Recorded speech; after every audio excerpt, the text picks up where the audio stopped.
Hello friends, welcome Prince পাঞ্চমন চ্যানেলে তোমাদের সকলকে স্বাগত জানাই।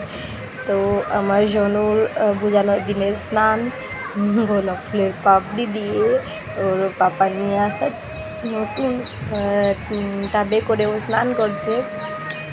তো আমার সোনাটা স্নান করতে কোনো দিনই কাঁদে না, তোমরা তো দেখেছো আগেই, তোমাদের সাথে শেয়ার করেছি বিষয়টা। তো দেখো কী সুন্দরভাবে ছবি তুলছে, স্নান করছে। আসলে ওর সাথে আমি ভিডিও করে করে ওকে ক্যামেরাতে এতটা বেশি ক্যামেরার সাথে পরিচয় ওর হয়ে গেছে যে এখন ও ফটো তুলতে গেলে আর ওর কান্না আসে না। তো যজ্ঞির ওই যে বসুন হবে যেটা ঘি ঢালা হয় সেগুলো হয়ে গেল। তারপর ওর নামকরণের যে প্রক্রিয়া থাকে আমাদের, তো সেটা করার আগে বললো ওকে স্নান করিয়ে আনতে, তারপর যজ্ঞ হবে। তো সেই কারণে আমরা চলে এসেছি। তো আমার সোনাটাকে স্নান করানো হচ্ছে। সোনাটা একটুও কান্না করেনি, জলে আরামসে বসে বসে স্নান করছে।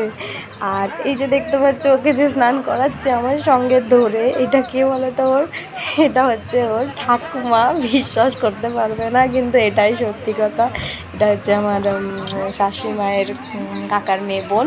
তো সে এটা হচ্ছে আমার মাসি শাশুড়ি আর ওর ঠাকুমা।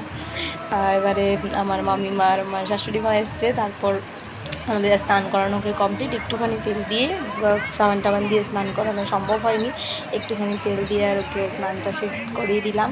তারপর ওরা এসে পরে ওর সাথে কিছু ফটো তুললে, তারপর আমার সোনাটাকে রেডি করানো হচ্ছে ভাত খাওয়ার জন্য। আর কীভাবে ভাত খেয়েছে আমার সোনু সেটা তোমরা যদি দেখতে চাও অবশ্যই আমার চ্যানেলে কিন্তু যাও। ওর রাইস সেরেমনিতে খুব ভালোভাবে তোমরা দেখতে পাবে আমার সোনা কী সুন্দর করে ভাত খেয়েছে।